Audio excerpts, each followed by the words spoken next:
आसावरी, तिचे मार्शल व राधा या पुस्तकासाठी पेट पॅरेंट्सचा शोध चालू होता. प्रत्येकामध्ये काहीतरी वैशिष्ट्य असावं, निराळेपणा असावा, यासाठी मी अनेकांशी बोलत होते. आसावरी आणि तिच्या कुत्र्यांबद्दल माहिती समजली आणि तिची मुलाखत घेतली. आसावरी विलक्षण कुत्राप्रेमी आहे. तिच्यासाठी तिचे पाळीव कुत्रे नसून तिच्या आयुष्याचा महत्त्वाचा भाग आहेत. ती त्यांची खूप काळजी घेते, त्यांना वेळ देते आणि त्यांच्यासाठी आवश्यक तेवढा खर्च करायला देखील मागेपुढे पाहत नाही. आसावरीसाठी तिच्या कुत्र्यांसोबतचा प्रत्येक क्षण हा आनंदाचा सोहळा आहे.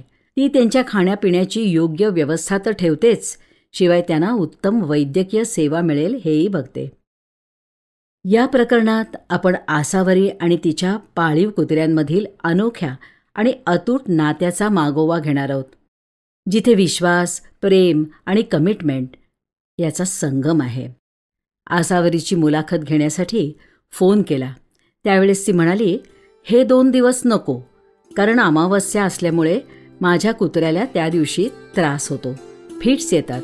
2 दिवसांनंतर आपण भेटू. मला जरा ऐकून वेगळं वाटलं, पण म्हटलं काही हरकत नाही. त्याच्यानंतर जेव्हा आम्ही भेटलो, बोललो, तेव्हा माझा पहिला प्रश्न हाच होता की हे काय आहे. म्हणजे पौर्णिमा अमावस्येच्या दिवशी फिट्स येणं याचा अर्थ आसावरी कसा लावते? काही निगेटिव्ह एनर्जी वगैरे असा लावते की मेडिकल इश्यू? याची मला उत्सुकता होती. तिचा जर्मन शेफर्ड कुत्रा मार्शल याला जवळजवळ 2 वर्षापासून फिट्स येतात. डॉक्टरांनी आता एपिलेप्सी म्हणून त्याचं निदान केलेलं आहे. त्याच्यावर औषधोपचार चालू आहेत. जेव्हा मार्शलचे पालक म्हणजे आसावरी आणि तिचा नवरा आणि डॉक्टर यांनी त्याच्या फिट्सचा अभ्यास केला, तेव्हा त्यांच्या असं लक्षात आलं की त्याच्या फिट्स या चंद्राच्या कलेवर अवलंबून आहेत. त्याला 2-3 मिनिटाची तीव्र अशी फिट येते आणि त्यानंतर जवळजवळ 8 दिवस त्याला खूप अशक्त वाटतं. खरं तर मार्शलला पौर्णिमेच्या दिवशी फिट येण्याची अधिक शक्यता असते, पण अमावस्येच्या दिवशी सुद्धा आसावरी त्याच्याकडे लक्ष ठेवून असते. कोणत्याही प्रकारची एक्साइटमेंट त्याला वाटू नये याची ती काळजी घेते. कोणी भेटायला आलं तर मार्शलला आतल्या खोलीत पाठवते. पाहुणे रावळे शक्यतो टाळते. आपण म्हणतोच ना की पौर्णिमा आणि अमावस्येला मानसिक रुग्णसुद्धा अधिक बेचैन असतात. त्याचं कारणही चंद्रकलेचा परिणाम हेच असावं. इंग्रजीमध्ये तर काही मानसिकरित्या असंतुलित व्यक्तींना ल्युनेटिक्स म्हणायचे. आसावरीकडचा मार्शल त्याच्या जातीच्या मानानं अधिक उंच आहे, त्यामुळे त्याच्या पाठीला बाक आहे. त्याच्या खुब्याच्या रचनेत दोष आहे. जन्मताच हा दोष असतो आणि तो बहुधा वांशिक असतो. साहजिकच आता मार्शलला पिल्लं न होऊ देण्याची जबाबदारी यांच्यावर आहे. मार्शल पेडिग्री कुत्रा नसल्यामुळे आसावरीनं तो निवडून घेतला असला तरी त्याच्यातले हे वांशिक गुणदोष समजण्याचा काही मार्ग नव्हता. मार्शलच्या पाणी पिण्यावरही लक्ष ठेवावं लागतं. जात्याच तो पाणी कमी पितो आणि तसं झाल्यास त्याला युरिनमधून रक्त पडतं. तर असा हा मार्शल विशेष गरजा असलेला कुत्रा आहे. आसावरी आणि तिच्या कुटुंबाचं मार्शलवर खूप प्रेम आहे. मार्शलला ते आपल्या मुलाप्रमाणे मानतात. आपल्या मुलाचे सगळे शारीरिक मानसिक दोष आपण स्वीकारतो, त्याचप्रमाणे कुत्र्याचेही स्वीकारले पाहिजेत अशा मताचे ते आहेत. कुत्रा आणायला गेले तेव्हा तिथे 2 पिल्लं होती. खरं तर त्यांना दुसरं पिल्लू पसंत होतं, पण मार्शल स्वतः आसावरीच्या नवऱ्याच्या पायाजवळ येऊन त्याच्या पावलाच्या मागून डोकं घालून बसला आणि निवडला गेला. त्यामुळेच आसावरीला असं वाटतं की मार्शलनंच त्यांना निवडलं. कदाचित त्याला आपल्या पुढच्या आजाराचीही कल्पना असेल आणि हे लोकच आपल्याला व्यवस्थित सांभाळतील अशी त्याला कुठेतरी जाणीव असेल. राधा नावाची तिची आणखी एक गोल्डन रिट्रीव्हर कुत्री आहे. ती मात्र पेडिग्री आहे आणि त्यामुळे तिच्या आधीच्या वंशावळीची पूर्ण माहिती मिळू शकते. राधा आसावरीनं एथिकल ब्रीडरकडून घेतलेली आहे. इतकं बोलून आम्ही थोडा ट्रॅक बदलला आणि कुत्र्यांच्या सवयी, त्यांचे स्वभाव या विषयांवर बोलायला सुरुवात केली. आसावरी म्हणाली की कुत्र्यांचं जेवण अत्यंत संतुलित असावं याची काळजी घ्यावी लागते. मार्शल विशेष म्हणजे भाज्या खात नाही, म्हणून त्याच्याकडे विशेष लक्ष द्यावं लागतं. राधा मात्र रताळ्यापासून दुधी भोपळ्यापर्यंत सगळं काही खाते. जर्मन शेफर्ड जेवणाच्या बाबतीत जरा नखरेलच असतात. कियारा नावाची तिची पूर्वीची कुत्री खोबरेल तेल किंवा बटर घातल्याशिवाय जेवत नसे. तिच्या घरातल्या सध्याच्या श्वानद्वयाला ताक, दही फार आवडतं. घरात जे बनवलं जातं ते सगळं त्यांना खायला आवडतं. साखर मात्र त्यांच्यासाठी वर्ज्य आहे. असं असलं तरी शुगर कंटेंट असलेल्या काही भाज्या, काही फळं त्यांना कटाक्षानं दिली जातात. हे सगळं ऐकून कौतुक वाटलं आणि आश्चर्यही. आसावरी सांगत होती जर्मन शेफर्डच्या स्वभावाबद्दल.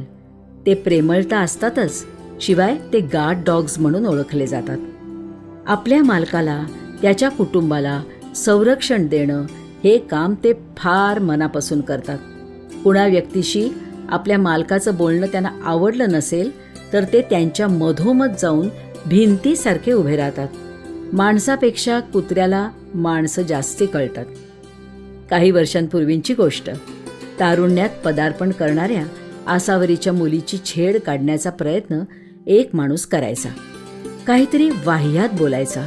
ती घाबरून जायची. मग जर्मन शेफर्ड घेण्याचा निर्णय झाला आणि कियारा घरात आली. तिला घेतलं तेव्हाच आम्ही तिला सांगितलं होतं की तुला हिच्या संरक्षणासाठी आम्ही घेतलेली आहे. आमच्या सांगण्याचा परिणाम म्हणून की काय, तिनं तिचं काम अगदी चोख बजावलं. लवकरच तो माणूस गायब झाला. बहुधा कियाराला घाबरला असावा. आसावरीचं आधीचं घर काहीसं एकाकी होतं. कियारामुळे संपूर्ण बिल्डिंगला एक संरक्षण होतं. जराशी चाहूल लागली, जिन्यातून कोणीही आलं गेलं तरी ती जोरात भुंकायची. याने ते घर सोडल्यानंतर तिथे खूप मोठा दरोडा पडला. अगदी तलवारी वगैरे घेऊन लोक बाहेर जिन्यात फिरत होते. कियारामुळे बहुधा तो दरोडा अनेक वर्ष पडला नसावा. एका कुत्र्याचं असणं असं अनेक लोकांना उपयोगी पडू शकतं. मार्शल स्वतःला जर्मन शेफर्ड समजतच नाही बहुतेक. तो अनेकदा गोल्डन रिट्रीव्हर असल्यासारखाच वागतो. याचं कारण म्हणजे राधा. ती मार्शल येण्याच्या आधीपासून आसावरीच्या घरात होती. त्यामुळे मार्शल जरा गोल्डन रिट्रीव्हर टाईप झालाय. अर्थात त्याच्या रक्तातला शेफर्डपणा कधी ना कधी बाहेर येतोच. चौकस नजरेनं परिसराची राखण करणं असो किंवा अनोळखी व्यक्तीच्या हालचालींवर बारकाईनं लक्ष ठेवणं असो. जर्मन शेफर्डच्या माद्या स्वभावानं जरा जास्त तिखट असतात. ही जात मूलतः संरक्षण आणि कळपाला एकत्र ठेवण्यासाठी विकसित केली गेली आहे. विशेष म्हणजे हे कुत्रे संपूर्ण कुटुंबावर प्रेम करतात, पण त्यांचा जीव एकाच विशिष्ट माणसावरती जडतो. त्या एका व्यक्तीसाठी त्यांची निष्ठा अढळ आणि अतूट असते. हा त्यांच्या जनुकीय रचनेतला भाग आहे. उदाहरण द्यायचं झालं तर मार्शल आणि आसावरीच्या मुलाचं एक नातं आहे, बंध आहे. तो जेव्हा महिन्याच्या सुट्टीवर आला होता ना, तेव्हा मार्शल इतरांकडे डुंकूनही बघायचा नाही, आसावरी कौतुकानं सांगत होती. कियारा मात्र आसावरीची डॉग होती. सतत तिच्याजवळ बसलेली असायची. कोणीही आसावरीजवळ आलेलं तिला चालायचं नाही. अगदी तिच्या नवऱ्यानं सुद्धा. जरासं कोणी उंच आवाजात तिच्याशी बोललं तरी कियारा जोरात भुंकून आपली नाराजी व्यक्त करायची. आसावरीजवळ 1 फुटाच्या आत येण्याची कोणाची हिंमत नव्हती. गोल्डन रिट्रीव्हर सुद्धा शिकारी कुत्रेच असतात, पण शिकार केलेले प्राणी उचलून आणणं हे त्यांचं काम असतं. त्यामुळे त्यांची पकड अतिशय हळूवार असते. अलगदपणे ते आपलं मनगट पकडतात. जर्मन शेफर्डनं जर मनगट पकडलं तर मात्र रक्त काढतात. मुलाखतीच्या दरम्यानी आसावरीचे दोन्ही कुत्रे बाहेर आले नाहीत. एका खोलीमध्ये बसलेले होते. अनोळखी माणसांच्या समोर यायचं नाही हे त्यांना खास ट्रेनिंग दिलेलं आहे. त्यांचा वासाचा, दृष्टीचा, ऐकण्याचा आणि चवीचा आवाका खूप मोठा असतो. त्यामुळे परका कोणीतरी आला आहे हे त्यांना चटकन जाणवतं. घरातलंच कोणी आलं असतं ना तर त्यांनी बाहेर येऊन घर डोक्यावर घेतलं असतं. आसावरी म्हणाली. या दोघांच्या आधीची आसावरीची कुत्री कियारा खूप आजारी पडली. औषधोपचार खूप झाले, परंतु तिची तब्येत ढासळत गेली. तिच्याकडे मोजकेच दिवस आहेत हे जाणवायला लागलं. एकदा आसावरी तिला डॉक्टरकडे घेऊन गेलेली असताना तिथे तिला एक स्त्री भेटली. कुत्र्यांसाठी काम करणाऱ्या एका आंतरराष्ट्रीय संस्थेशी ती निगडीत होती. कियाराची अवस्था बघून त्या स्त्रीला खरोखरच खूप अनुकंपा वाटली आणि तिला येत असलेली एक एक्झिट प्रेयर तिनं आसावरीला सांगितली. तुला आतून कळेल कधीही प्रार्थना म्हणायची ते, असं तिनं आसावरीला सांगितलं. जीव जाताना कशात अडकू नये आणि विनासायास तो प्राणी पुढच्या प्रवासाला जावा यासाठी ही एक्झिट प्रेयर असते. एखाद्या कुत्र्याच्या पालकाला सगळ्यात कठीण असलेला निर्णय म्हणजे आपल्या कुत्र्याला शांत करण्याचं इंजेक्शन देणं. केवळ नाईलाजानं दुसऱ्या दिवशी ते देण्याचा निर्णय त्यांनी घेतलेला होता. त्या दिवशी मात्र कियाराला सगळी औषधं देऊन झालेली होती. त्या एक्झिट प्रेयरचा उपयोग होतो का पाहूया या विचारानं आम्ही कुटुंबियांनी मिळून ती प्रार्थना म्हटली. 15 मिनिटात कियारा आम्हाला सोडून गेली. त्या दिवशी ती जाईल अशी मुळीच स्थिती नव्हती. लाईफ सेव्हिंग ड्रग्ज तिला दिलेले होते. त्या प्रार्थनेमुळेच ती पुढच्या प्रवासाला निघून गेली असं मला फार वाटतं आणि अर्थातच यातनेतून तिची सुटका झाली, आसावरी सांगत होती. ती प्रार्थना म्हणजे जास्त काही नव्हतं, म्हटलं तर अर्थहीन असे 3-4 शब्द एकत्र केलेले होते. पण असा विलक्षण अनुभव आसावरीला कियाराच्या बाबतीत आला. तिनं तो माझ्याशी शेअर केला आणि खरोखरच एक वेगळं काहीतरी मला ऐकायला मिळालं. कियाराबरोबर असलेली आसावरीची आणखी एक कुत्री पर्ल अचानक हार्ट अटॅकनं गेली होती. कियारा आजारी असताना आसावरी एका रेस्क्यू सेंटरमध्ये जात असे, जिथे अनेक निष्णात डॉक्टर होते. सरकारी अनुदान मिळाल्यानंतर ही संस्था आता फक्त जंगली प्राण्यांना सांभाळण्याचं किंवा वाचवण्याचं काम करते. त्याआधी मात्र पाळीव प्राण्यांसाठीही ते काम करत असत. खूप वेगवेगळ्या तऱ्हेनं अत्याचार झालेले कुत्रे त्यावेळी तिला तिथे पाहायला मिळाले. अंगावर ॲसिड टाकलेले किंवा उकळतं पाणी टाकलेले कुत्रे, ॲक्सिडेंटमध्ये पाय गमावलेले कुत्रे, हौस भागली म्हणून रस्त्यावर सोडून दिलेले कुत्रे, आपण कल्पना सुद्धा करू शकणार नाही अशी अनेक उदाहरणं अनुभवास आली. अर्थातच आसावरीसारख्या प्राणीप्रेमीला खूपच खंत वाटली. माणूस म्हणून जगणारी पण माणूसपणा हरवलेली माणसं किती हीन कृत्य करू शकतात याचा तिला प्रत्यय आला. आसावरीनं एका जर्मन शिक्षिकेकडून ॲनिमल कम्युनिकेशन हा कोर्स केला आहे. आताही त्या संदर्भात ती थोडं काम करते. ॲनिमल कम्युनिकेशन म्हणजे थोडक्यात प्राण्यांच्या विषयीची इंट्युशन किंवा अंतःप्रेरणा. ही प्रेरणा प्रयत्नपूर्वक आपल्याला वाढवता येते. एखाद्या गोष्टीच्या पलीकडे आपल्याला दिसत नाही, कारण तिथे एखादी भिंत किंवा जडत्व असतं. अंतःप्रेरणेची भरारी घेऊन जर आपल्याला ते पार करता आलं आणि आपण त्याच्या पलीकडे जाऊ शकलो तर आपल्याला तिथे जे काही आहे ते नक्कीच पाहता येतं किंवा जाणवतं. अगदी तसंच आपल्याला प्राण्यांचं मनही समजतं. या सगळ्यामध्ये मात्र खूप शक्ती खर्च होते. आसावरी अर्थातच स्वतः मोबदला घेत नाही. त्या पैशातून आजूबाजूच्या प्राण्यांना काहीतरी खायला द्या असं सुचवते, कारण तिला त्या कर्मफलाचं ओझं नको आहे. खूप कमी प्रमाणात ती ॲनिमल कम्युनिकेशन करते, कारण एकतर योगायोगानं तिच्याकडे येणाऱ्या केसेस बरेचदा जीव घेण्या आजार असलेल्या कुत्र्यांच्या असतात. त्याचा तिला ताण जाणवतो. शिवाय तिच्या आध्यात्मिक गुरूंनी तिला सल्ला दिला आहे की ती शक्ती तिनं आपल्या आत्मोन्नतीसाठी वापरावी. गरजवंतांना किंवा खूप ओळखीच्यांना मात्र ती नक्कीच मदत करते. कुत्रा स्वतःशी निगडीत असलेल्या घरातल्या माणसांविषयी आणि वातावरणाविषयी सांगू शकतो. त्याची इम्प्रेशन्स तो नमूद करू शकतो. पण हे सगळं जाणून घेण्यासाठी कम्युनिकेटरची स्वतःची साधना असावी लागते. ही एक प्रकारची सिद्धीच आहे. त्या सिद्धीच्या वाटेला न जाता अध्यात्माच्या मुख्य मार्गावर चालावं असं आसावरीनं ठरवलं आहे.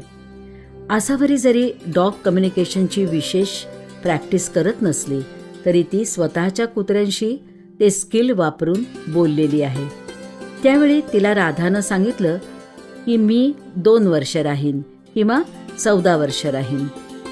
आणि खरोखरच 3-4 वर्षाची असताना राधाला कॅन्सर झाल्याची शंका होती. त्या काळात या सर्वांना खूपच मानसिक त्रास झाला होता. पण शेवटी ते काही खरं ठरलं नाही आणि आता ती व्यवस्थित आहे. कदाचित आता ती 14 वर्ष त्यांच्यापाशी राहील. दुसरा जो जर्मन शेफर्ड आहे त्यानं मी 7 वर्ष राहीन म्हणून सांगितलेलं आहे. पैकी 3-4 वर्ष झाली आहेत. आता हळूहळू त्याच्या तब्येतीच्या तक्रारी जरा जास्त वाढलेल्या जाणवत आहेत. पाहायचं काय होतंय ते. शेवटी ईश्वरेच्छाप्रमाण, एक मोठा सुस्कारा टाकत आसावरी म्हणाली. कुत्रा पाळण्यामध्ये येणारी जबाबदारी, त्याच्या आजारपणात होणारा खर्च आणि त्यातून निर्माण होणारा ताण यामुळे कधीकधी असं वाटत नाही का की हे आपण विकतचं दुखणं घेतलंय म्हणून. माझ्या या प्रश्नावर आसावरीनं क्षणाचाही विलंब न लावता ठामपणे उत्तर दिलं, मुळीच नाही. ती पुढे म्हणाली, आपल्याला मूल हवं असतं. हा निर्णय आपण विचारपूर्वक घेतो. पण जर ते मूल अपंग जन्माला आलं तरी कोणी असा विचार करत नाही ना की हे मी का केलं. तसंच जेव्हा आपण एखाद्या प्राण्याला घरात आणतो, त्याचं पालन पोषण करतो, तेव्हाही हा प्रश्न मनात येतच नाही. संभाषण थोडं गंभीर झालं होतं. त्याला हलकं करत आसावरीनं मार्शलची एक गंमत सांगितली. मार्शल आपल्याजवळ बसतो. त्याला आपण जर आय लव्ह यू असं म्हटलं तर तो त्याच वाक्यासारखा काहीतरी आवाज काढतो आणि मग निघून जातो. आसावरीच्या मुलाच्या म्हणण्याप्रमाणे तोही आपल्या I love Yula I love यूनच उत्तर देतो. आसावरीच्या मुलीला काही वर्षापूर्वी काहीतरी न्यूरोलॉजिकल समस्या झाली होती.